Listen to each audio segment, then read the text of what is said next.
E aí, galera, tudo bem? Bem-vindo ao podcast Marco Mercado Fotografia. Desta vez com o nosso convidado Cláudio Queiroz, ator formado em artes cênicas pela Unicamp. Realizou diversas montagens teatrais na companhia Valagan e Barracão Cultural, que você integra até os dias de hoje.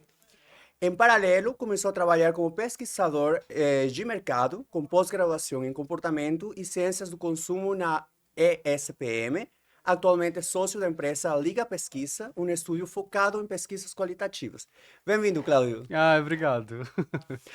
Cláudio, me conta um pouco sobre a tua biografia, de onde que você vem, o que representa essa origem que você traz, e qual é a tua influência, como influi em tua vida profissional. Tá, tá bom. Então vamos começar do começo. Tá, sim. Eu nasci em Salvador, eu sou de Salvador. Nossa, que lindo. Eu sou da Bahia. E vivi lá até os meus 21 anos, quando eu decidi sair de Salvador e vir para Unicamp. Então eu tenho uma família bem baiana, minha mãe é do Nordeste, do centro da Bahia, da Chapada Diamantina, um lugar lindo. Meu pai é de Salvador, do Recôncavo, então essa mistura. Minha mãe é muito branca, de origem meio árabe até. Nossa. Meu pai bem moreno, de pele morena. E nasci eu, no meio. Eu tenho duas irmãs mais velhas e dois irmãos mais novos. Então eu sou bem do Do meio, assim, meio. bem do meio. Mas o primeiro filho homem, primeiro neto homem da parte do meu pai. Mimado, então. Sim. Sim. Sim. Pensando no pensou É, sim. tipo, não, eu estou, sim. Mas tudo bem, eu acho que todo mundo lá em casa foi mimado e tudo bem, não tem problema. E aí, é, eu gosto dessa identidade de ser baiano, assim, vir para São Paulo foi uma coisa diferente. Desafiador. É, eu, foi bastante desafiador.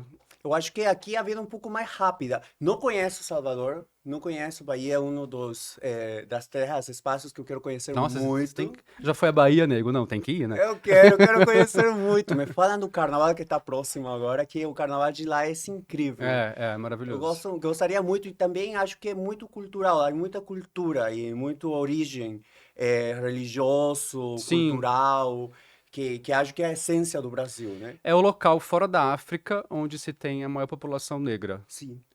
E eu vim de uma família muito simples, eu morava no subúrbio de Salvador, e eu convivi muito com isso desde criança, assim. Então, hoje eu sou do candomblé, eu não sou grande praticante do candomblé, mas estou muito próximo dessa religião, a minha família está muito próxima dessa religião, e eu acho que isso me influencia muito na forma como eu lido com as coisas hoje em dia, da forma como eu vejo o mundo, na forma como eu me relaciono, como eu trabalho.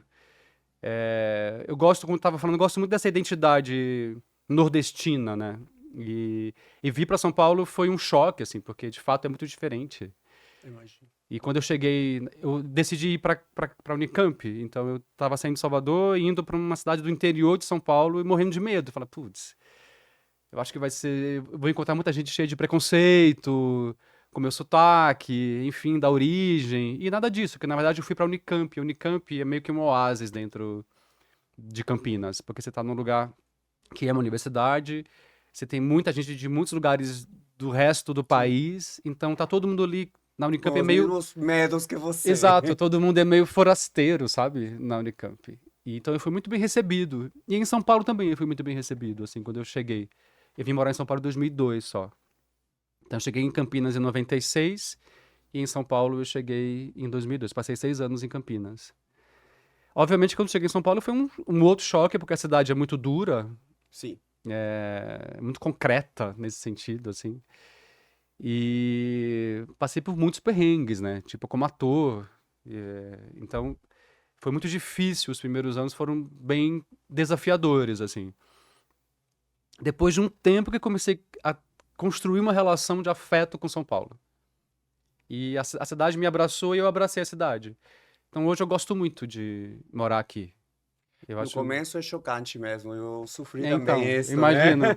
eu imagino. Além temos a diferença de idioma. Uhum. Justamente eu estou chegando de férias. Eu te falei na conversa antes Sim. do podcast que eu estava inclusive nervoso com o meu sotaque, porque faz praticamente 40 dias que eu estou de férias. Eu falei, gente, Tu mata a como gente que de estará? inveja. Como que estará esse meu sotaque todo misturado? Mas acontece, forma parte. Não, é charmoso. Ah, obrigado. Me conta então, em que momento o teatro surgiu na tua vida e como foi essa trajetória inicial? Nossa, o teatro surgiu quando eu tinha 4 anos. Nossa, Eu lembro da primeira peça de teatro que eu fui ver com minha mãe e minhas irmãs, no Teatro Castro Alves, um teatro bem importante, bem grande em Salvador, e era o Saltimbancos, um grande texto do Chico Buarque, e eu fiquei encantado. Eu lembro do meu encantamento com o teatro. Eu tenho um tio ator, ele já morreu há alguns anos, ele veio para São Paulo e participou de um programa aqui na TV Cultura de São Paulo, que lindo. chamado Bambalalão. E eu cheguei, quando eu vim a São Paulo com 9 anos de idade, eu cheguei a participar do programa também. Nossa, É. Eu já até tentei buscar no YouTube e ver se tem, sei lá. Foi um episódio do programa, obviamente que eu não ia encontrar, mas sabe aquela vontadezinha de te ver, lógico, assim, eu com 9 estiver no anos participando do começo. programa, exato. É, Então, isso sempre rondou um pouco a minha vida, assim. A minha mãe é artista, minha mãe escreve, minha mãe Que pinta. lindo. Na época ela era só professora, hoje em dia ela fez outra faculdade e tal. Mas meio que rondava um pouco a minha vida, essa história do teatro. Aí na escola também, eu fiz teatro na escola, coisa de criança. A minha irmã mais velha fazia parte de um grupo de teatro, com um grande ator da Bahia. Eu lembro que quando eu entrei no palco pela primeira vez foi numa escola e eu fiquei. eu- Maravilhado. era muito estranha a sensação de. Porque era meio, eu tinha medo, porque eu estava dentro do palco, então tinha coxia, era escuro. Mas eu lembro que quando eu entrei, que eu vi, entendi onde eu estava, assim, era muito encantador. Aí com 9 anos, 8, 9 anos, eu escrevi uma peça com os meus irmãos e Ah, que primos. lindo. É. E a gente montou na casa da minha tia, que tinha uma parte em cima, a gente montou mesmo a peça. Tinha personagem, tinha texto, a gente ensaiou, decorou, tinha figurino, tudo. Eu fiz algo parecido para Natal. Mas isso era coisa da família. Mas surge muito assim, né? Sim. Começa Eu muito até assim. era com meus primos. E Então, era tipo do pesebre. Eu era Papai Noel, acho. você foi Papai Noel? Acho que era. E eu tinha como que 12 anos, eu era raivoso porque eu tava de Papai Noel, já sendo adolescente, né? Sim, então, exato. Mas eu sempre escolhia fazer, sei lá, a professora de português passava um trabalho. Você pode fazer um trabalho escrito ou uma peça de teatro. Eu Você, sempre escolhia lógico, fazer a peça de lutava pela teatro. peça. Então, eu brinco que eu comecei a fazer teatro com 9 anos, não parei mais. Eu- Se você para olhar a minha carreira, eu não tenho uma super carreira com milhões e milhões de espetáculos. Eu não fui pra televisão, eu não fiz cinema, mas eu percebo uma constância no meu trabalho como ator. Eu comecei com 9, depois com 12 eu estava fazendo outra peça no teatro, na escola. Aí depois eu criei com outro pessoal um outro grupo de teatro na escola. E com 19 anos eu estava fazendo o meu primeiro, 19, 20 anos eu fazia o meu primeiro espetáculo profissional em Salvador. E eu estava montando uma adaptação de Medéia do Eurípides. Nossa, Que é engraçado que eu consegui resgatar o vídeo dessa peça recentemente, então eu tava me vendo. você viu? Nossa, é horrível. Eu ri. É horrível, eu era muito imaturo, Acho que é né? uma das peças da tragédia grega mais representadas, né? Eu acho que sim. E eu fazia, obviamente, o Jazão, e eu Ah, fazia tá. outros personagens. Eu lembro que eu malhei muito na época, assim. Tadinho, é o que morre. Ah, não morre. Ele. Não, ele não morre. Shazam não morre, deixa aí. Morre depois. Ele Em outro texto, né? morre Em depois. outro momento. Acho que no barco dele cai um pedestal na cabeça dele, Mas alguma isso é coisa assim. depois. É só depois da tragédia, Exato, sim. exato. Não, ele casa com Medéia, uma grande feiticeira, Sim. E aí ele troca a Medea pela filha do Creonte, que é o grande... Que ela queria ser príncipe, né? Exatamente. E a Medea é maravilhosa, ela vai, quer dizer, enfim, ela Só se mata os vinga, filhos, né? ela, Só ela mata os filhos dele, assim. Pega uma carroça do vovô e sai voando. Exatamente, é isso mesmo. É, Então, depois disso, aí eu vim para a Unicamp e fui fazendo teatro, assim, não parei mais. Eu tenho uma carreira de teatro, por exemplo, hoje, muito mais, vou falar, menos frequente do que já foi. Porque, enfim, como você já disse, eu tenho uma outra carreira também paralela. Sim. Mas, para mim, o teatro é o lugar do poético na vida. E eu sempre estive envolvido com projetos de teatro que estão muito associados às minhas relações pessoais também, engraçado.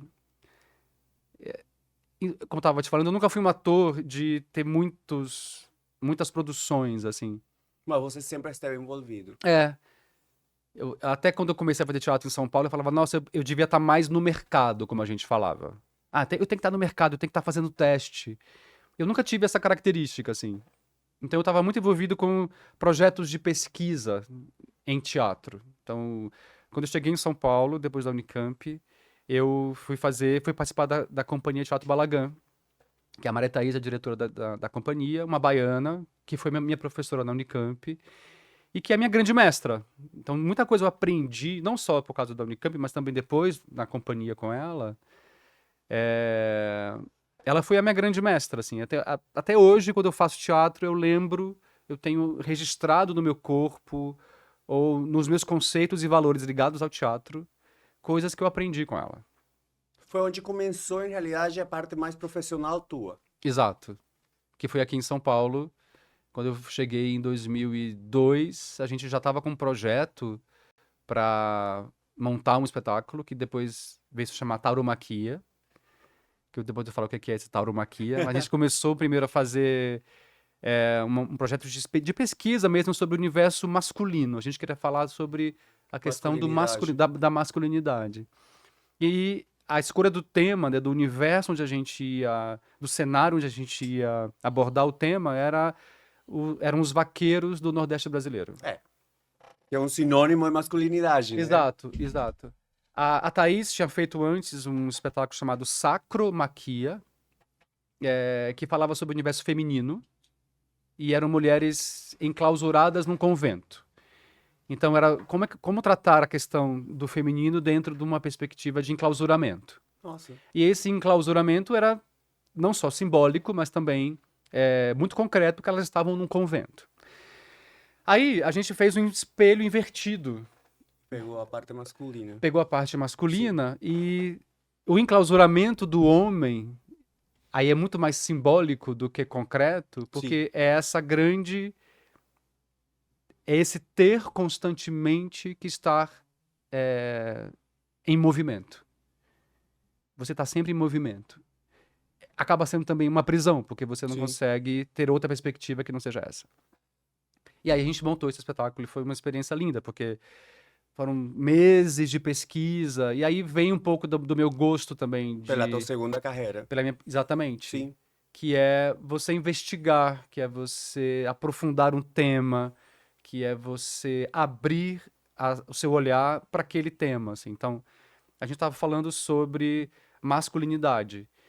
Só que a gente teve contato com diversos profissionais de outras áreas que não necessariamente o teatro, sei lá, como filosofia, outros artistas que não estavam ligados ao teatro necessariamente, e textos muito diversos. Sobre a definição e sobre o conceito de masculinidade que é bastante ampla, né? Exato, exato. Então eu fui estudar um livro, a gente estudou um livro na época que eu adorei, que chamava O Macho Demoníaco. As origens da masculinidade, da agressividade do homem. Masculinidade tóxica que fala muito. Exato, né? Exato. E até hoje brinco, assim, da coisa do macho demoníaco. Ficou forte, assim, pra mim. É um nome bem É. pesado mesmo. E é um livro de um antropólogo. Nossa. E ele foi pra África estudar o comportamento de algumas tribos. E também não só um antropólogo, mas também um cara da biologia, porque ele foi estudar o comportamento dos chimpanzés e de outras espécies de macaco.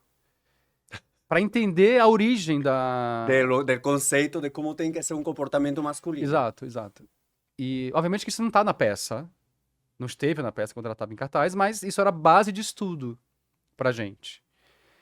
Então, o meu gosto pelo teatro com essa abordagem do teatro investigativa e provocativa, porque é isso, né? Você pega um texto e você tem que ser provocado por ele, mas também provocar o texto, né? Para que você consiga extrair algo dali, ou que ele também consiga te provocar em outro lugar. E pesquisa também dá uma veracidade ao texto, né? E realismo. E te permite criar uma nova perspectiva sobre aquilo, assim, atualizar o texto. É como você vai montar Shakespeare. Então você vai pegar um texto clássico. Como é que você atualiza? Como é que você torna ele relevante hoje? Ele é clássico, ele é relevante na sua essência. Mas eu também posso dialogar com a realidade, com a contemporaneidade, com os valores atuais. Para fazer isso, mexer na obra, eu preciso entendê-la profundamente, assim. Então, é um pouco a minha base, ou aquilo que me pega, que eu tenho apreço, tem muito a ver com essa coisa cabeção. Palestrinha, no sentido de, quero ler, quero estudar, quero entender e tal, não sei o quê. Mas acho que é bastante, justamente a gente iria fazer depois, e vamos fazer em realidade, essa relação da parte investigativa, da parte de estudo de mercado que você faz, estudo do indivíduo para a área artística e de teatro, né? Quais são tuas maiores referências no teatro? E como elas te ajudam a definir tua carreira? Nossa. Você já falou uma, que era tua professora de... Sim, sim, sim, sim. Mas eu tava lembrando lá de trás, né? Quando eu comecei a fazer, assim... Eu era um cara lá em Salvador, antes de vir pra cá, que eu ficava tentando entender o que é que tava acontecendo no mundo, assim. Sim. Então, e eu via muita TV. Eu assistia novela, eu era uma pessoa que... Gostava de Inclusive eu estou novela. acompanhando Renascer, Sério? a primeira fase, eu tô achando incrível. Então eu tinha muito essa referência do que estava acontecendo na TV e o que estava acontecendo em volta, assim. Então eu sou da época de Salvador, onde rolou o boom da Companhia Baiana de Patifaria, que fazia um espetáculo chamado A Bofetada, que foi um grande sucesso. Um espetáculo besterol, uma comédia maravilhosa, e rodou o Brasil inteiro. Isso era uma referência para mim na época. Eu lembro que eu ia muito ao Rio e vinha menos a São Paulo, porque eu não gostava de São Paulo na época. Eu nunca achei que fosse morar em São Paulo. Eu ia muito ao Rio para assistir coisas que estavam acontecendo. Então eu vi um espetáculo Narciso de Bejerrar, que era um espetáculo que estava rolando no espaço Sérgio Porto, no Maitá, no Rio. E aquilo mexeu muito comigo, porque era exatamente esse lugar. Eles estavam falando do Cyrano de Bergerac, mas era uma leitura sobre aquilo de uma forma muito contemporânea, misturava teatro com dança, Que lindo. e eu fiquei encantado com aquilo. Eu quero fazer teatro dessa forma. Um outro espetáculo que mexeu muito comigo foi o Val da Sarapalha, que era um espetáculo que o Luiz Carlos Vasconcelos, desculpa, e ele montou com o Piolim, que é um grupo de teatro da Paraíba. E que foi um espetáculo que rodou o Brasil e o mundo, ganhou vários prêmios. Era um espetáculo belíssimo, baseado num conto do Guimarães Rosa. Quase não tinha texto o espetáculo, mas era de uma profundidade, de uma beleza. Eu vi 5 vezes esse Que trabalho. lindo. Mexeu mesmo. Mexeu muito, mexeu muito. E aí, quando eu vou para a Unicamp, eu começo a encontrar alguns expoentes, assim, como a Maria Thaís, o Antônio Araújo, do Teatro da Vertigem, foi meu professor. O Sérgio de Carvalho, que trabalhava na Companhia do Latão. Então, eu comecei criando eram essas pessoas que me chamavam muito a atenção no teatro na época, quando eu comecei. E que te ajudou a criar o perfil e o estilo de ator que você é atualmente, Sem né? dúvida. E os meus parceiros de cena, né? Hoje na Barracão, como te falei, eu tô menos frequente, assim, como ator ultimamente. É até uma dor, assim, de fato, porque sinto falta desse poético na vida, desse lugar da expressão sem uma... da onde, que nasce do teatro. Mas os meus parceiros de cena, né? Tipo, a Heloísa Helena, que é atriz da companhia. Eu fiz vários espetáculos com o Thiago Andreu Sete, que hoje não tá mais na companhia, mas enfim, foi parceiro de cena durante vários espetáculos. Na Balagã também, enfim. Ah, saudade de tudo isso. Quando você deixou Campinas para vir para São Paulo, foi por que motivo? E como foi essa mudança na tua vida?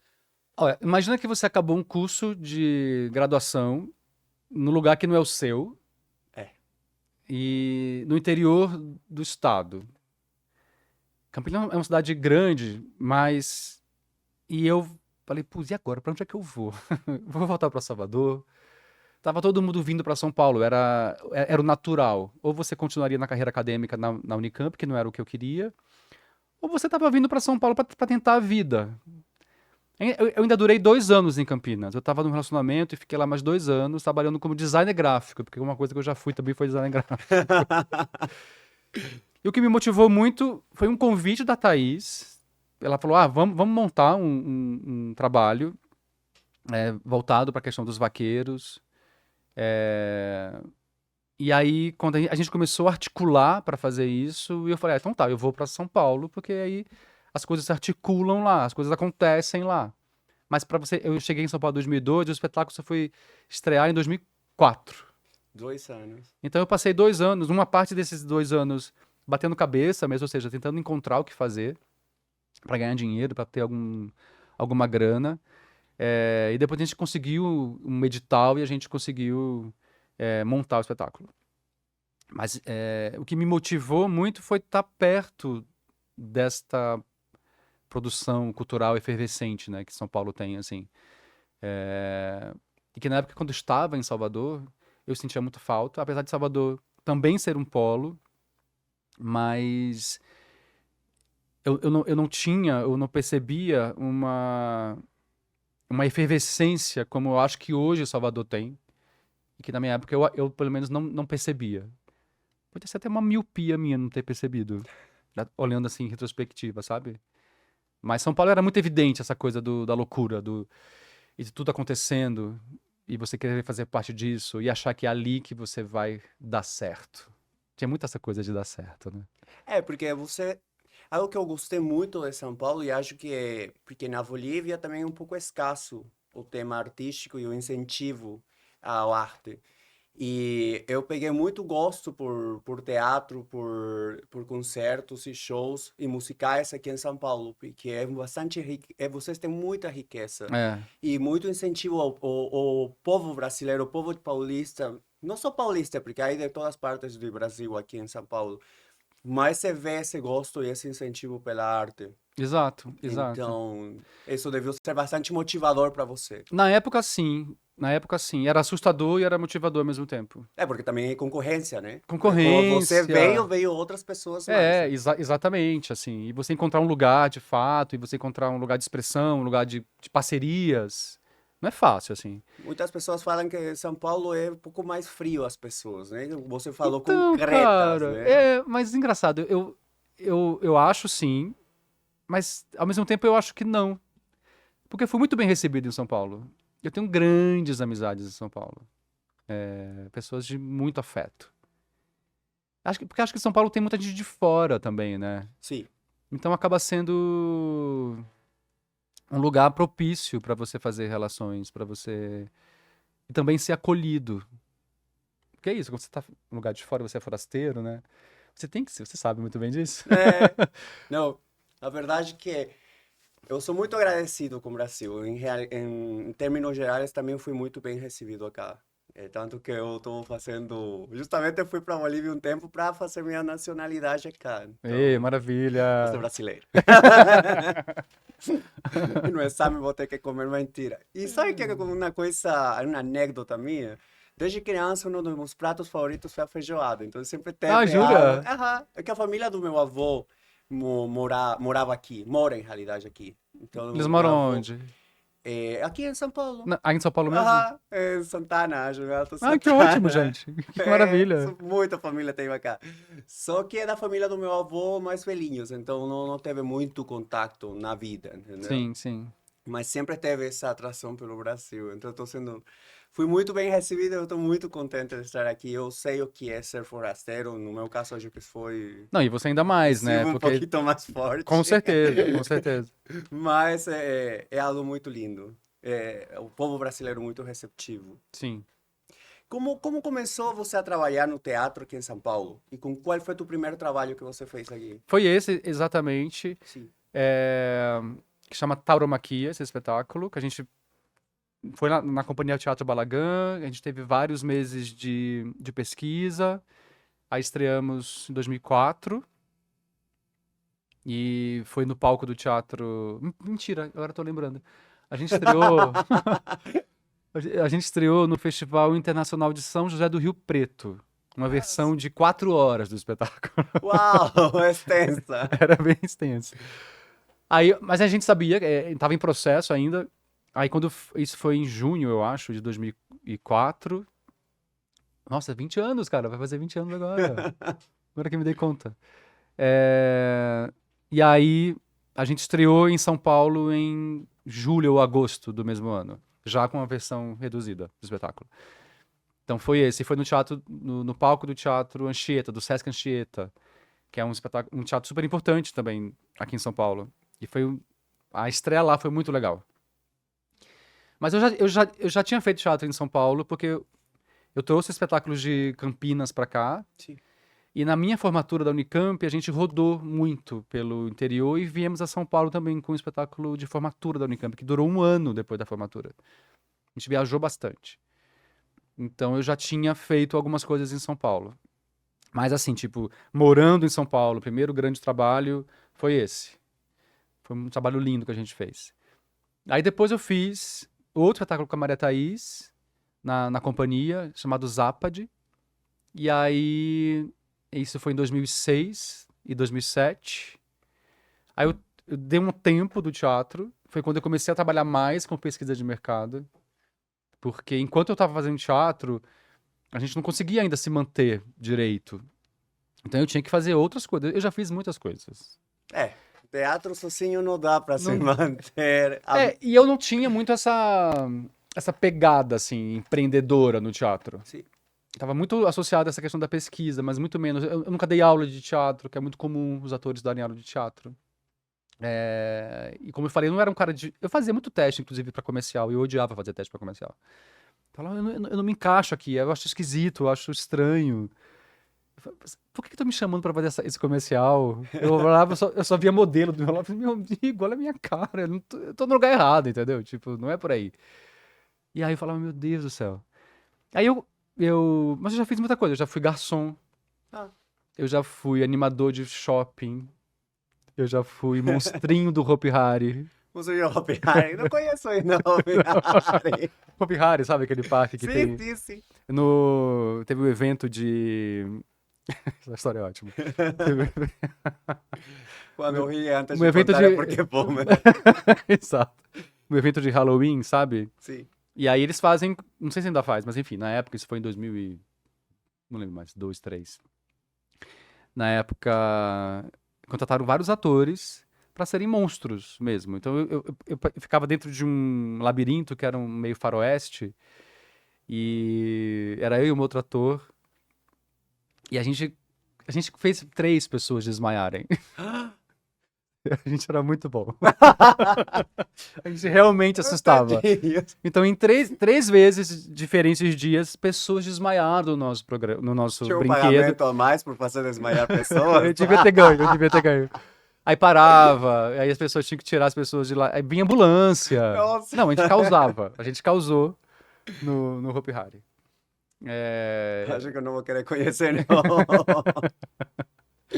Mas é isso, é duro, né? É bastante duro. Por isso que eu comecei também a migrar para outros trabalhos que me davam um pouco mais de estabilidade. Eu morava na Fricaneca, aqui perto. É. Morei 8 anos na Fricaneca com um amigo meu, amigão meu. Hoje eu No moro na fervo de Califórnia. São No Paulo. fervo de São Paulo. Era muito bom. Imagina. Você é jovem, você tá jovem, você tá com 20 e poucos anos. Tá valendo, vale Adivina tudo. onde que eu fui a morar 2 anos quando eu cheguei aqui? Na Peixoto Gomes e Augusta. Ah. Então acho que é o lugar certo para chegar a São Aonde era Paulo. louca, né? Onde era a Louca, perto da Louca, sim. Nossa, mas eu frequentei muito a Louca, A pelo amor Louca é de Deus. Frecaneca Na Frecaneca, mas e é Peixoto Gomides. é quase É, com o praticamente, Peixoto. O Bar da Louca. sim, Não sim. sei se tem aquele cara ainda que tem milhões de colares naquele bar. Olha, acho que diminuiu bastante a frequência de lá, mas ele deve estar aí ainda. Ah, tá. Faz tempo que eu não vou. É, eu também, mas eu conheço ele. Acho que era o personagem do VAR, Exatamente, né? exatamente. É, é, me conta qual foi a tua experiência mais linda na companhia de teatro Balagan. Qual seria o momento mais lindo que lembra de lá? A gente fez uma viagem para Minas com esse espetáculo. Imagina um ônibus, cabia todo mundo lá dentro, eram 10 atores, mais equipe, mais cenário, tudo dentro de um ônibus. A gente saiu de São Paulo, a gente foi até Tiradentes e passamos por várias cidades fazendo o espetáculo. Ali foi muito bacana, porque Tiradentes é a boca do sertão. E mentira, Tiradentes não, Diamantina. Diamantina, que é a boca do sertão. A gente foi até lá fazendo o espetáculo e voltou ali, foi lindo fazer. É, Com a peça que você falou da da masculinidade. masculinidade, que falava que os personagens eram todos vaqueiros. A gente usava. A gente conseguiu comprar gibões originais, verdadeiros. Nossa, Alguns eram novos e outros eram usados. mais Foram. perto. E outros eram usados mesmo, tinham sido usados por vaqueiros na época. Nossa. E E devia ser desafiador levar algo tão típico e tão representativo para lá, né? sim, exato. E aí foi muito bacana essa experiência de ter feito a viagem com esse espetáculo. Tá todo mundo junto durante vários dias. Ah, foi forte, foi Poderia ser bacana. bom, poderia ser ruim também. Podia ser o quê? Ruim também ficar com todas as Claro que tiveram pessoas. momentos ruins. Então, Impossível não ter momentos ruins. Mas faz parte. faz parte, faz parte. Senão fica Depois eu não chato. ria. É verdade, É, ficaria chato, aí vira ficaria aventura. Teletubby. Exato. Imagina, nunca, impossível. Do que tratava a tauromaquia? Você falou que era masculinidade, mas qual foi a abordagem da masculinidade que vocês tiveram aí? Um grupo, o espetáculo tratava de uma missão de um grupo de vaqueiros, que é levar uma boiada de um canto do sertão para outro. Que voiada. Boiada é um conjunto de bois. Ah, tá. Então você imagina, você tem um grande fazendeiro, que Sim. ele tem muitos bois, cabeças de gado, e você precisa passar de um lugar para outro. E era isso que os vaqueiros faziam, eles cuidavam daquelas cabeças de gado. Então, o mote do espetáculo era basicamente esse. Só que vão acontecendo várias histórias nessa jornada Sim. desses vaqueiros. E a gente está falando exatamente dessa prisão da masculinidade. Então, entre os vaqueiros surgiam questões ali. A questão da relação com a mulher, da relação com o próprio boi, essa coisa da mitologia, do gado, do chifre, da força do touro, eh, a questão com a própria terra, com os desafios, né, de ser homem e com o peso e os problemas que a gente vive hoje em função dessa questão da masculinidade, dessa questão de um homem tóxico, de um homem que não consegue lidar com os seus sentimentos, não consegue lidar com as suas fragilidades, porque não há espaço para isso. A gente está começando a construir isso de uma forma mais fluida e mais É um tema natural. muito atual, né? É E super. sempre vai ser. Porque, como você falou, termina sendo uma pressão, né? Termina sendo uma Exato. pressão do que você não consegue, uma pressão social, uma pressão familiar, uma pressão de todo lado para você se comportar de uma maneira que supostamente tem que ser padronizada, E, né? é- e, mu- e mu- e o que é pior, que eu acho, é que muitas vezes esse padrão de comportamento ele é em contraponto a um padrão de comportamento feminino, Sim, que não deveria ser. É o que acaba gerando essa loucura que a gente vive de violência contra a mulher hoje. O Brasil é um dos países que mais mata mulheres no mundo e mata um dos países que mais mata a população transexual no sim. mundo. Então, é muito louco isso. E é muito louco na minha trajetória também, acabo pensando nisso agora, mas tem um taromaquia E o último espetáculo que eu fiz chama Entre, que já é na Barracão. Que é A um companhia que espetáculo... você está atualmente. Exato. E que é um espetáculo que fala explicitamente sobre a questão do feminicídio, da violência contra a mulher.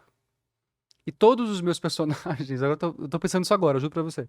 Todos os meus personagens, eles são muito masculinos. Apesar de eu ser um homem gay, todos eles são muito masculinos. Então, no Taromaquia eu fazia um vaqueiro que queria vingar a morte da sua... Não era Secreto na Não Montanha, vingar a por morte. acaso? Como é que é? Como Não é que era é? Secreto na Montanha, por se acaso. Não, não é. Aí depois eu fiz vários espetáculos, né? Inclusive na Barracão, tem um espetáculo que chama Facas nas Galinhas que a gente fez, que o meu personagem era muito bruto. Era um Nossa. homem muito bruto, muito violento mesmo. E no Entre, que é o mais recente, que é um espetáculo de texto da Heloísa Helena, que é da companhia, e ela é atriz do espetáculo também, e foi ela que fez o texto. O meu personagem são dois homens e uma mulher, dois irmãos e uma irmã. E o meu personagem, ele é também talvez o mais duro, tosco. Ele é o cara, é o dono da grana. Ah, ele tem que ser prepotente. Muito. É. Ele é muito prepotente. Agora, eu tô pensando assim, a parte da masculinidade é muito complicado, inclusive seria bom um tema de podcast, porque... Ah, sem dúvida. Não é? Porque eu também sou gay, é lógico, assim, e também é algo que a gente sempre sofreu, sabe, de criança, que você não podia ser amaneirado, você não podia ser feminado, você tinha Não. que ser de um jeito. Para mim não foi tão difícil porque eu tive um apoio da minha família e não fui julgado, mas não era o mesmo caso na escola, né? Uhum. E inclusive, até na atualidade, quando você se relaciona com outras pessoas, sempre, às vezes, vem a pergunta, e você é feminino? Qual é o conceito de feminino dela? Eu falo, eu não sei. Qual é o Qual o teu problema, né, conceito? gente? Exatamente, não é problema nenhum, mas qual é o teu conceito de feminino? Qual é o conceito de masculino certo? Qual que é esse padrão? É muito relativo. Então, para relativa a tua pergunta, qual que eu vou responder? Exato. Entendeu? Não, E é muito louco, né, você parar pra pensar, porque o homem ter características, eu não sei nem se é isso, Não mas dá para não dá nem para difícil definir com palavras, porque é algo que é indefinível, eu acho que o acho. Gil que resolve isso muito bem naquela música Super-Homem, assim, né? Que ele fala: um dia vivi a ilusão de que ser homem bastaria, que o mundo masculino tudo me daria do que eu quisesse ter. Que nada, minha porção mulher, que até então se resguardara, é a porção melhor que eu trago em mim agora. É o que me faz viver. Ah, Que desculpa. lindo! Gil. Salud! Salu, quando eu vi o episódio lá do. É água por acaso. É água, é água. Quando eu. Um brinde ao Gil. Eu fiquei brincando depois que eu vi aquele documentário da família dele. Eu falei assim: agora meu nome é Cláudio Queiroz Oliveira Gil. Eu quero ser filho do Gil. Inspirado nele. Vamos colocar a ele em uma das tuas inspirações. Isso, total. Total. Agora, você integra a Barracão Cultural. Fale um pouco sobre essa companhia e que trabalho você realizou com eles. A Barracão, então, eu conheci. A Barracão ela é um núcleo de artistas, de teatro, mas não só de teatro, de música também. E eu comecei a trabalhar com a Barracão logo depois que eu acabei meu trabalho com a Balagan. Eu já conhecia a Heloísa Helena, que é essa atriz da Barracão hoje. Ela já tinha feito o Sacromaquia, lembra que eu falei? Sim. Que era a parte feminina, Exato. Aí ela me convidou para fazer um infantil, para substituir um ator num espetáculo infantil. Eu nunca tinha feito infantil na vida. E na ocasião, os meus sobrinhos, que são o Paulo e o Tamires, eram crianças. E eu falei, eu vou fazer, porque eu quero que eles me vejam em cena. E aí eu entrei na Barracão. Deve ter uma magia linda e separada, né? Dar essa felicidade à criança e como você se inspirou até os 9 anos, 4 era? 9. O primeiro começou... espetáculo que eu vi, eu tinha 4, eu lembro. 4. Então você leva essa inspiração para outras pessoas, para outros ninhos, né? E é lindo fazer espetáculo para criança, né? é maravilhoso, porque eles são tão espontâneos. E quando eles estão. Quando o espetáculo é bom e prende eles, eles assistem o espetáculo. Quando não. Eles não têm o nosso filtro de. Não, Ah, tá bom, vai, eu vou esperar um pouquinho pra ver se melhora. Não. Eles ficam inquietos, eles começam a chorar, eles querem ir embora. Então é muito real a relação com eles. E é um grande desafio, porque sim, você tem que estar muito presente pra fazer o espetáculo infantil, senão a coisa desanda. E era maravilhoso, assim, porque a gente viajou também um monte com o espetáculo. Eu usei esses meus sobrinhos assistiram o espetáculo.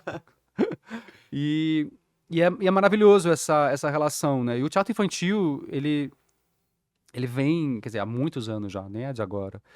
Mas teve uma mudança muito bacana, né, no teatro infantil, de tratar temas que são temas delicados, de ter uma abordagem, não só dramatúrgica, mas também de acabamento do trabalho, uma questão estética, da produção, um olhar muito apurado. E as produções que existem de teatro infantil hoje no Brasil são maravilhosas, assim, né? Tem grandes atores, grandes dramaturgos, grandes diretores.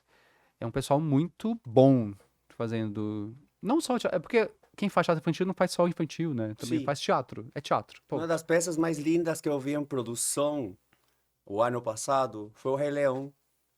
Ah, o Incrível, musical, né? incrível musical. Incrível, incrível. Uma qualidade, uma engenharia, né, de fazer os É. figurinos incrível. De animais em tamanho original, feito por... que estavam os atores mexendo. Não, foi incrível, incrível. Super, super recomendo. Foi uma Eu peça vi, muito eu linda. vi. Você viu? Ah, não vi ano passado, eu vi tem alguns anos. Sim. É lindo, né? É bem, muito bem feito. É muito bem feito. Você participou também de várias, como se chama? Cenários, né? Inclusive shows de rua, teatro de Sim, rua. na Barracão, a gente é bem. A gente trata com diversas linguagens de teatro. Então, tem teatro infantil, tem teatro de rua. A primeira vez que a gente foi pra rua foi no espetáculo da Barracão. E fazer teatro de rua já é uma outra aventura, já é um outro rolê, já é mais interessante ainda, porque é mais desafiador ainda. E quando eu falo de rua, é rua mesmo, tá? Tipo, você vai numa praça, monta o cenário. E é engraçado que já começa o espetáculo dali, porque as pessoas começam a ficar olhando. Que é isso? O que está O que é que tá acontecendo? acontecendo? Você vai montando um cenário. Aí, quando é que vai ser? Tem gente que já senta. E daqui a mais ou menos 2 horas. A gente só tá montando o cenário. E acontece de tudo na rua, né? Passa cachorro, entra bêbado no meio do É algo que espetáculo. você não pode controlar, né? E que é muito legal, porque isso te exige um jogo cênico e um domínio do que você está fazendo muito grande. Inclusive um poder de concentração de se Exato. interiorizar no teu personagem, né? É. E o que te possibilita também você fazer em lugares muito diferentes, inusitados, assim. Então a gente viajou muito com esse espetáculo de rua também. E fizemos muito em São Paulo também, em lugares muito fora do eixo do centro, que é muito bacana, que é uma das diretrizes do trabalho da Barracão Cultural. A gente sair desse lugar comum também e ir para lugares distantes, onde não tem tanto acesso à cultura, e a gente ir até lá. É, E não só o teatro infantil, como o teatro de rua e teatro contemporâneo também. Então, na Barracão, a gente trabalhou com textos do Mick Gordon, que é um dramaturgo irlandês, que é um trabalho que tem tudo a ver com pesquisa de mercado. A gente estava conversando lá atrás, nos Sim, bastidores. é verdade. Porque acho que tem um parêntese aqui que é bacana, porque nesse trabalho chama On Love, esse texto do Mick Gordon. E ele construiu a dramaturgia a partir de depoimentos dos atores dele e de outras pessoas. Ele foi colhendo, fazendo entrevistas com as pessoas. Sobre a sua definição de amor, né? Exatamente, sobre a definição de amor. E aí, a partir disso, ele viu que tinha um material interessante e dramaturgizou isso. Aí a gente estava buscando um texto e encontramos esse texto, achamos muito interessante, mas a gente queria também dar a nossa contribuição para isso. Então a gente foi levando histórias pessoais nossas Ah, que para o lindo. texto. Então a montagem final tem textos do Mick Gordon e textos nossos. E aí são várias narrativas sobre o amor. E a direção era do Chico Medeiros. que já não está mais com a gente, mas é a luz em pessoa. Inclusive ele falava, transição, luz. Era um comando que ele dava pra gente. E lindo, a linda direção dele, foi maravilhoso trabalhar com ele. Os espetáculos Caote, Tribunal de Salomão, Facas de Galinha, One Love e entre outros, qual foi o que você te marcou mais na tua carreira? Nossa. Acho que todos. O Cacuete foi o primeiro infantil que a gente fez, que eu participei, e que lá na Barracão Cultural, então pra mim tem uma memória afetiva, e a gente tem uma relação bem afetiva mesmo com o trabalho. O Tribunal foi o primeiro que a gente fez na rua, então também tem uma super memória afetiva com ele. O Faca nas Galinhas é um texto de um escocês, do David Harrower, que é esse que eu fiz, que eu falei que eu faço um homem muito bruto também, Sim. muito... E foi a primeira direção que eu fui dirigido pelo Francisco Medeiros, pelo Chico Medeiros. Então, com certeza tem além de ser lindo o texto, tem uma coisa forte pra mim. Aí teve o On Love, que eu já falei, e tem o Entre. O Entre é um espetáculo mais recente que eu fiz. Inclusive, ano passado eu cheguei a fazer algumas apresentações do Entre, que é esse que fala da questão do feminicídio. E é um espetáculo muito forte. A gente estreou em 2019 esse espetáculo. Cláudia, é isso mesmo? 2019. Quando foi a pandemia? Foi 20 da pandemia, né? 20. Então foi 2019. A gente estreou em 2019, fizemos temporada e já fizemos outras temporadas e já rodamos com esse espetáculo aqui pelo interior do estado, algumas cidades. E é muito forte, assim, é muito contemporâneo, tanto na linguagem quanto no texto. E é muito potente, assim, porque a gente sublinhou muitas questões importantes sobre isso. A questão da violência contra a mulher. A dramaturgia é muito bem... Não é porque eu amo a Heloísa, mas ela escreveu muito bem aquele texto. Ela faz um jogo muito interessante. O que acontece, a peça, o que você vê, são 3 irmãos planejando as bodas de ouro dos pais. O casamento tem 50 anos, a boda de ouro, não lembro mais. Sim. Só que o que você ouve é o que está acontecendo também no apartamento ao lado. Então é muito interessante esse jogo da dramaturgia e direção da Era de Novaes e o Carlos Gradin, primorosos, então faz um jogo muito bacana. Eu adoraria fazer mais desse espetáculo, eu acho necessário, assim. É um tema bastante importante de ser abordado e não ser esquecido, né? Sim, sem Que é dúvida. bom sempre ter em reflexão. Exato. A gente costuma, nesse espetáculo especificamente, a gente costumava abrir um debate depois do espetáculo. Então, a gente convidou algumas pessoas, pessoas que trabalham na área tanto de sociologia, na área social, na área de psicologia, que tem projetos ligados à questão do feminino ou de uma revisão do masculino, e a gente propunha debates com o público. Que lindo. E era muito interessante ouvir também das pessoas e de muitas mulheres, inclusive de homens, que ou presenciaram grande violência, ou já foram violentos e estão se revendo, ou mulheres que estão vivendo isso naquele momento. Então, durante a vida do espetáculo, né, diversas vezes que a gente fez, a gente chegou a ouvir relatos. E as pessoas se emocionam muito, porque... E deveu ser algo bastante motivador, porque o que você estava fazendo nesse momento estava dando um fruto a curto prazo, né? Porque você isso estava é muito... mexendo nas vidas das pessoas. E talvez você estava dando voz a essas mulheres que estavam passando por esse momento e talvez estavam indecisas de como poder sair, porque é um círculo vicioso, né? Exato. Há muitas mulheres que ficam aí e ou chegam a se sentir merecidas disso, ou não sabem como sair de lá.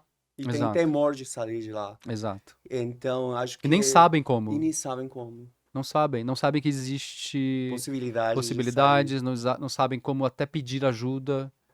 Hoje tá até mais sendo divulgado isso. Eu falei da novela, e Não assisti muita novela. essa novela, eu só vi esses capítulos iniciais, mas em diversos momentos você tinha textos de personagens falando para outra, diálogos, que eram sobre isso, sobre respeito à mulher, sobre igualdade de direitos. Que eu falei, nossa, interessante, isso tá na novela, isso está na Rede Globo, no horário nobre, porque eu acho que é um tema que precisa ser mesmo. E nas redes sociais isso está bem forte, né? Então, eu acho que enfim, adoraria continuar fazendo esse espetáculo mais vezes. Essa mudança, que você não, em realidade, mudança porque você fez de maneira paralela, mas como que chegou tua segunda carreira na tua vida, a pesquisa de mercado? Você já me contou que certa inclinação pela pesquisa dentro do teatro você já tinha, Uhum. mas como você se profissionalizou? Começou com uma necessidade mesmo, Sim, tipo, tô precisando de grana para pagar o aluguel, básico. E aí eu já conhecia tem um grande amigo que é ator e que trabalha com isso também, com pesquisa de mercado, mas já trabalhava antes. E ele falou: "Ah, você não quer me ajudar nesse trabalho?" E eu comecei a trabalhar nisso. E o que eu percebi na pesquisa que me interessou é que, assim como o teatro, a gente está lidando com o humano. sim. Então, com comportamento, lidando com valores, como é que as pessoas se relacionam com determinado tema, com, enfim, com o que está rolando na sociedade. Aí eu falei, ah, tá, então as coisas têm a ver, não está tão distante assim. Obviamente que você está falando de teatro, você está falando de uma liberdade muito maior do que na pesquisa de mercado, obviamente. Sim. Porque você tem um poético ali no teatro, você tem. É uma outra abordagem. Na pesquisa de mercado, não, você está servindo a uma finalidade mercadológica. É isso. Eu tô Mais traba- analítica, né? É analítica e você tem um fim mercadológico. Sim. E ok, tudo bem, vou encarar essa. Eu tive muita crise quando eu comecei a trabalhar com pesquisa de mercado. Eu falei, nossa, por Sério? que eu estou trabalhando com pesquisa de mercado, cara, se eu sou artista? Eu pensei muitas vezes isso, mas a água estava batendo na bunda, como a gente fala, sabe? Eu precisava ganhar dinheiro, eu não estava conseguindo ganhar dinheiro com teatro apenas.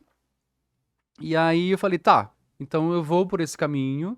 E tive uma experiência larga, assim, como freela, como autônomo. Trabalhei com muitos institutos diferentes.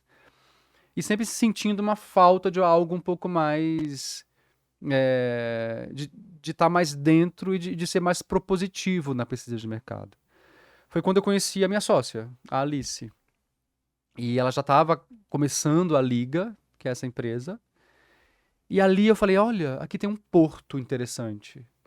Porque essa mesma inquietação ela tinha e tem até hoje. E aí foi um grande encontro com ela. Então, a minha vida é feita de encontros. Então, esse foi um dos grandes encontros da minha vida. Encontrar uma pessoa que a gente tem uma grande afinidade, a gente tem. A gente tem muitos desejos parecidos, o olhar para o mundo é muito parecido, essa inquietação, essa provocação. E tentar encontrar no nosso trabalho, porque a gente gosta muito de fazer isso, que é estar em contato com as pessoas, que é estar observando comportamentos, estar mergulhando no humano, encontrar nisso um prazer para quem está fazendo como a gente, mas também para quem está participando com a gente, sabe? Sim. Então, eu consigo encontrar coisas que são convergentes na minha trajetória como ator. Por exemplo, moderar um grupo de pesquisa, sei lá, 8 pessoas, 6 pessoas sobre um tema. Para mim, é muito. Não é que é fácil, mas eu tenho ferramentas que o teatro me deu Para poder encarar. para poder fazer isso de uma forma Sim. que para mim é gostosa, é fluida. Eu me vejo muito com traquejo para fazer isso, porque o teatro me permite. Porque o teatro é uma arte coletiva. Não só no seu fazer, mas também no apresentar.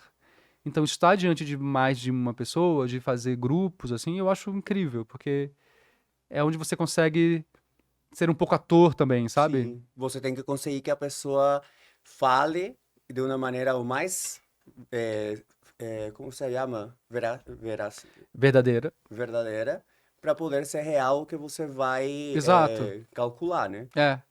E tem essa coisa mesmo de você ler nas entrelinhas, né? No teatro você precisa muito ler nas entrelinhas. Às vezes o que o texto está dizendo não é exatamente o que a personagem quer dizer.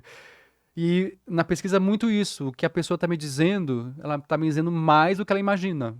Porque eu não estou lendo só o que ela está dizendo, eu estou lendo o contexto dela, até como ela está falando, como ela está se comportando comigo. Para mim é sinal importante de leitura sobre o tema que eu estou explorando no estudo. Então são coisas que acabam sendo convergentes, assim, sabe, de uma para outra. O que é Liga Pesquisa? Já sabemos, porque é a empresa que você forma parte. Qual é o campo de trabalho que você Tá. desempenha? A Liga é um estúdio, a gente gosta de falar de estúdio, porque o estúdio dá esse caráter experimental e que você pode fazer adaptações que sejam necessárias para cada projeto. Então é um estúdio de pesquisa qualitativa. Sim. A gente conhece, toda vez que eu falo de pesquisa, você é pesquisador, tal, sou. Ah, tipo, quando você vai na Paulista, alguém te pergunta e tem aquelas perguntas, Sim, tipo pesquisa de opinião ou sim. pesquisa eleitoral. Fala, olha, isso é pesquisa quantitativa, Quantitativa. que você fala com um monte de gente, Que é só estadística mesmo, que é né? exatamente baseado em estatística. A pesquisa qualitativa, ela tem uma outra abordagem, que vem muito da sociologia, da antropologia, que é um estudo mais. A palavra qualitativa tem esse caráter de você aprofundar temas, aprofundar questões e você ter respostas mais qualitativas, mais subjetivas, mais Sim. comportamentais sobre um tema. Que é apenas numérica, né? Exatamente. As duas estão dialogando o tempo inteiro. Assim. A gente faz vários projetos, por exemplo, em que contempla as duas metodologias, as duas abordagens, a quant e a quali, uma complementa a outra. A gente não faz a quant, a gente tem parceiros que faz, parceiros que trabalham com a gente há muitos anos, mas a gente fica responsável pela quali. E aí você tem basicamente dois métodos de abordar a qualitativa. Você tem as pesquisas, as entrevistas, como essa que você está fazendo comigo, que é uma entrevista com uma pessoa só e você vai aprofunda um tema, aprofunda a visão daquela pessoa sobre determinada questão. Ou você também pode fazer uma adaptação de uma etnográfica, que você passa mais tempo com aquela pessoa, por exemplo. Já fizemos muito isso, então, Que sei lá. legal. Você visita a casa da pessoa, Nossa. você entende o universo onde ela está inserido, é, você acompanha ela em alguma atividade, sei lá. Tô fazendo uma Um pesquisa. estudo psicológico, sociológico e Exato, comportamental, né? exato. A pesquisa de mercado nasce daí, só que aplicada ao mercado. E quando você fala aplicado ao mercado, isso implica em adaptações Sim. de tempo, adaptações de diversas questões. Ou os grupos. Então você faz um grupo com 6, 8, às vezes 4, até tríades, são 3 pessoas, e que ali você coloca na mesa o Um tema tema. de abordagem. Então, uma empresa vai lançar um produto, mas ela quer entender um pouco qual abordagem que ela vai dar para aquele produto. Aí a gente monta uma pesquisa, que pode ser um grupo, por exemplo, e a gente apresenta o conceito do produto. E aquele grupo representa o público-alvo daquela empresa. Sim. Então as pessoas elas vão ter contato com o conceito do produto e a gente vai conseguir captar ali insights de A como elas resposta dele sobre o percebem o produto. produto, enfim, se aquela abordagem do produto está sendo condizente com o que elas esperam de um produto. Então, para te colocar um exemplo prático de como é que pode ser aplicada a pesquisa de mercado. E nós somos uma empresa bem pequena, bem enxuta, o que eu gosto muito também, porque está todo mundo muito integrado ao projeto. Acaba sendo também um trabalho coletivo, como o teatro é. Sim. Então, não tem departamentos que cada um resolve uma pontinha do trabalho. Não. A gente está o tempo inteiro Você trocando. conseguiu funcionar, não? Funcionar a Sim! parte de teatro, porque também você deve escutar bastante histórias O em tempo tu inteiro. trabalho de pesquisa de mercado. E O isso tempo também pode inteiro. ser aplicado à representação de vários personagens que você Sem desempenha, dúvida. né? É o- a parte que eu mais gosto do meu trabalho como pesquisador é o contato com as pessoas. Eu sou um moderador por natureza, eu acho. Eu adoro fazer as entrevistas, eu adoro fazer os grupos, adoro ouvir as pessoas. E adoro quando acaba um grupo ou uma entrevista e a pessoa fala assim: Nossa, já acabou? Mas era só isso? Eu falei, não, a gente tá aqui há 2 horas. Ela, 2 horas? Não sabia. Ou então quando a pessoa fala assim, nossa, eu nunca pensei Aí sobre você isso. conseguiu que a pessoa seja natural e fale Exato. tudo que tem que passar pela mente, né? Não, eu já tive casos de rolar pessoas que se emocionam de fato num grupo. Ou começam a contar detalhes da vida. Pessoal, né? Ou então casos de doença, ou uma separação. Eu já ouvi isso em grupo, ou em entrevista. Grupo terapêutico. Mas muita gente já falou isso pra mim. Nossa, parecia que eu tava numa terapia. E eu falo, não, ainda bem que eu não sou terapeuta. Entendeu? Tipo, porque eu acho que quando você começa a criar uma relação, e a gente fala na liga que a gente é o lado humano da informação. É isso mesmo, a gente quer Sim. buscar isso. Pra poder, inclusive, humanizar o próprio mercado. Como você, qual você acha que é a maior relação entre as tuas duas carreiras? Entre a pesquisa de mercado e o teatro? O outro. O outro, né? É lidar com o outro. O teatro, você pressupõe o outro o tempo inteiro. Mesmo quando você está fazendo um monólogo, você está fazendo para outro. E é uma arte coletiva, então você está na relação com o outro o tempo inteiro. E é nisso que você se constrói como ator. Acho que uma das partes mais difíceis, eu acho, de atuar é o próprio atuar, ou seja, o jogo. Porque você nunca está fazendo sozinho, você faz com. E você responde ao outro. E o outro responde a você. E nesse jogo, você se constrói. Nossa, que lindo. É, mas é assim que funciona. É por isso que é maravilhoso fazer teatro. Porque é isso, você só se constrói a partir do outro. E na pesquisa, você depende do outro o tempo inteiro. Sim. Quando eu recebo uma pessoa num grupo, numa entrevista, eu agradeço por ela ter topado participar, não é burocrático o meu agradecimento, é real. Porque se ela não estiver ali comigo, não vai funcionar. Eu preciso que a pessoa Esteja mesmo esteja presente, né? exatamente. Então, essa coisa do outro, para mim, são dois universos ali, o teatro e a pesquisa, onde eles se encontram, assim. Obviamente que numa abordagem poética de um lado e numa abordagem mais analítica do outro. Mas só que eu puxo um pouquinho uma sardinha pro teatro por um lado, porque o teatro ele comporta o poético e o analítico. Sim. Eu estou lutando para que o mercado também comporte o poético, não só o analítico, entendeu? Sim. Porque eu acho que ali pode ter coisas muito interessantes, assim. A gente está vivendo um momento da sociedade em que a gente precisa repensar muito como a gente lida com a ideia do consumo. Exato. De novo, água batendo na bunda, né? Já falei essa expressão aqui e repito. É isso. A gente está vivendo um momento em que as coisas precisam ser, de fato, modificadas. E acho que o mercado, ele é um ator importantíssimo nisso.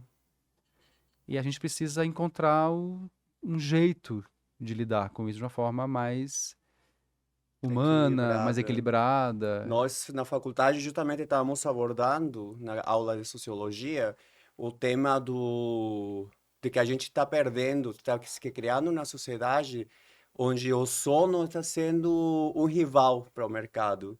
Porque mientras menos a pessoa dorme, mais vai consumir. Não é louco isso? Então, o quê? Não é louco É isso? louco, porque a média de uma pessoa no celular, por exemplo, são 6 horas. Mas os 8 trabalhados, mais o que você gasta em alimentar-se, te ganha pouco tempo de sono. Então já não, a pessoa não dorme 8 horas, dorme 5, dorme Uhum, 4. uhum. Inclusive, aí uma vontade de devorar tudo, um medo de perder algo, de não entrar no Instagram porque você vai perder algo, de não entrar no TikTok porque você vai perder algo. E um consumo irracional, quer dizer que você não pensa para o que você está consumindo. Uhum. Você fica só passando de imagem em imagem, sem uma necessidade de pensar o que você está vendo, né? Exato. Então, é algo, como você fala, que é algo necessário de repensar. Eu tô lendo um livro que eu vou esquecer o nome do autor porque ele é um coreano. Então é um nome Deve ser diferente. difícil. E o título também vou errar, mas é que é algo ligado à morte do ritual na sociedade. E que ele fala exatamente dessa questão que você estava falando. Eu cheguei nesse cara porque eu quero ir pro Festival de Edimburgo, um festival de teatro super bacanudo, grande, que acontece em Edimburgo, na Escócia. Eu fui ler sobre o festival esse ano e o tema é a questão do ritual, baseado nesse livro.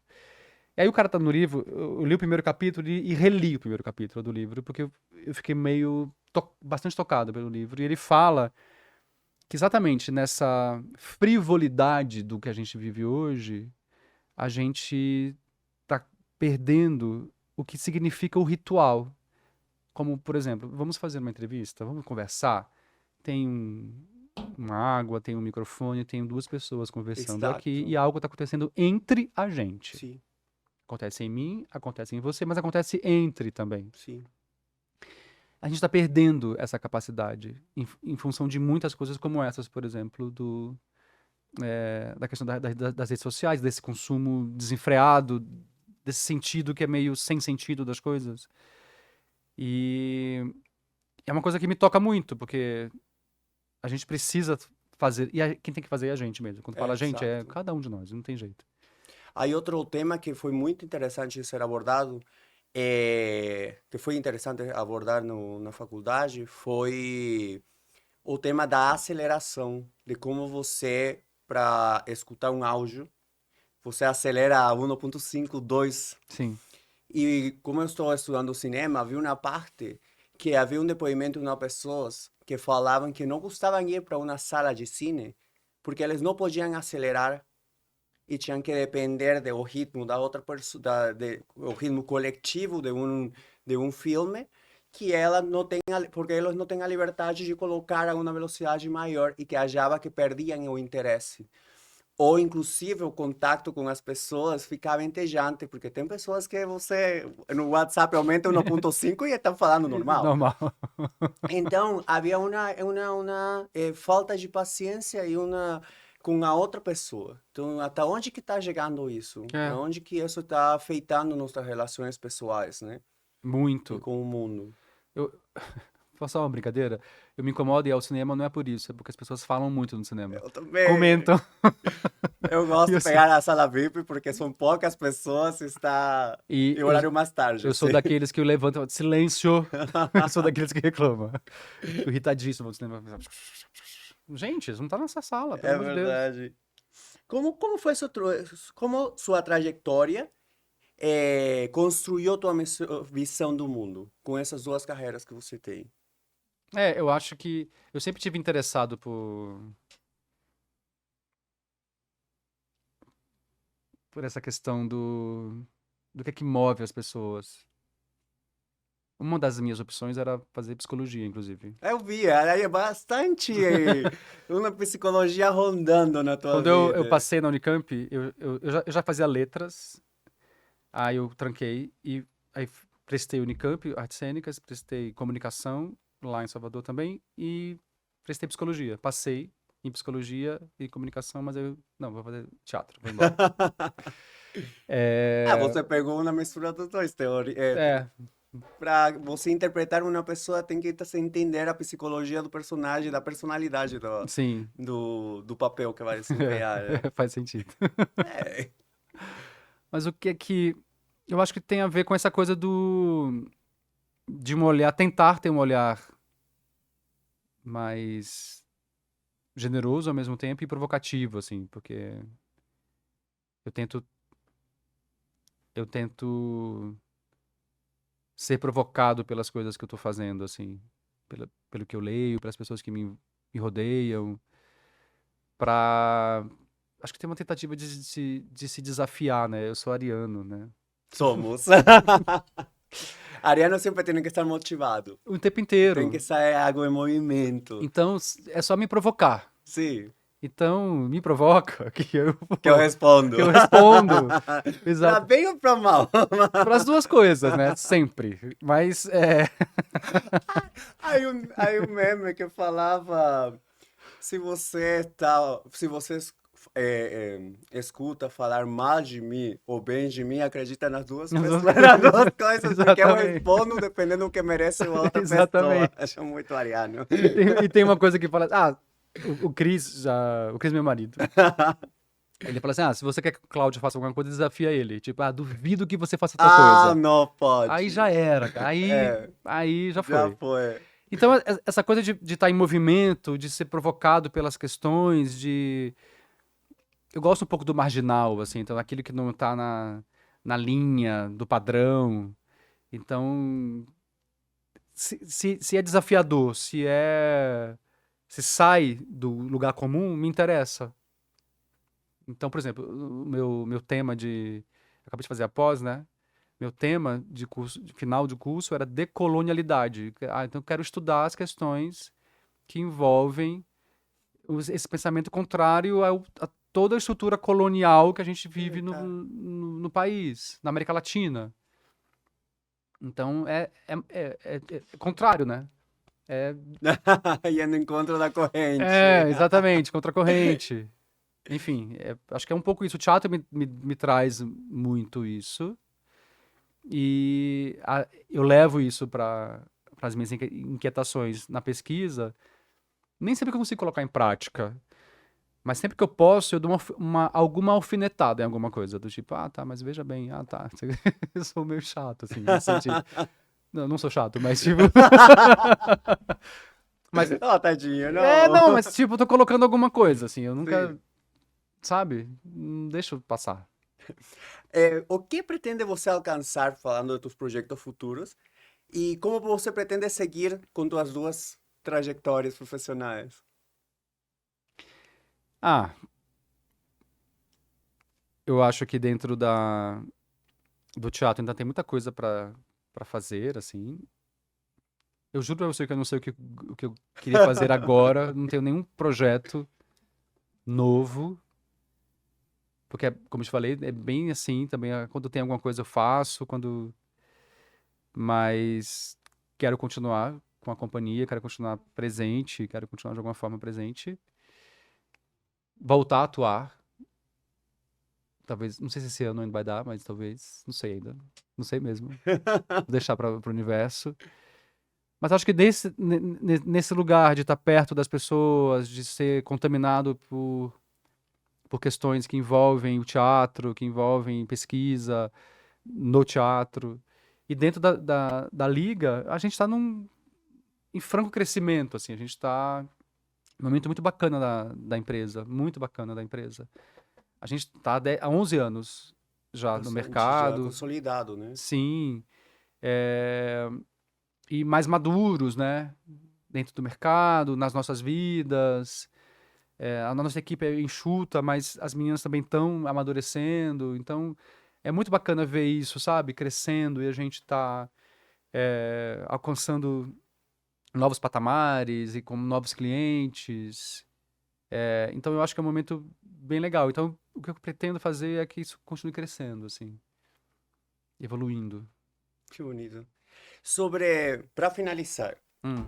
qual seria a tua mensagem para os novos atores, para as pessoas que estão querendo seguir a carreira ou a arte de actuar? A Fernanda Montenegro falou assim: desista. Fizeram essa. Procure uma É. segunda Não, carreira. não, deixa eu falar tudo que ela falou. Ela falou assim: se você não ficar doente, se você não fizer teatro, desista. Mas o que é que eu falaria, cara? Eu acho que eu falei pra qualquer jovem hoje. Estuda. Sim, Tipo, mergulha. A gente vive muito no mundo horizontal, né? Essa coisa de você passar de uma sim. foto pra outra. As coisas são muito. Já entendi, já sei. Parece que a nossa compreensão Está tá limitada. limitada e você Sim. se contenta com muito pouco, assim, com a superfície das coisas, assim. Não querendo ser o chato de, tem que aprofundar palestrinha, não é isso, mas dá um passo a mais, assim, dá uma catucada nas coisas, cava um pouco para sair da superfície, para ver se a gente consegue encontrar um lugar diferente também do que está acontecendo hoje, assim, dessa superficialidade, essa coisa frívola o tempo inteiro. Algo muito importante que também foi abordado nas conversas na faculdade foi de que agora a inteligência artificial, logaritmo e tudo isso faz de que a tua visão do mundo não mude, porque ele sempre te entrega o que você gosta, o que você está acostumado a assistir, o que você está acostumado a consumir.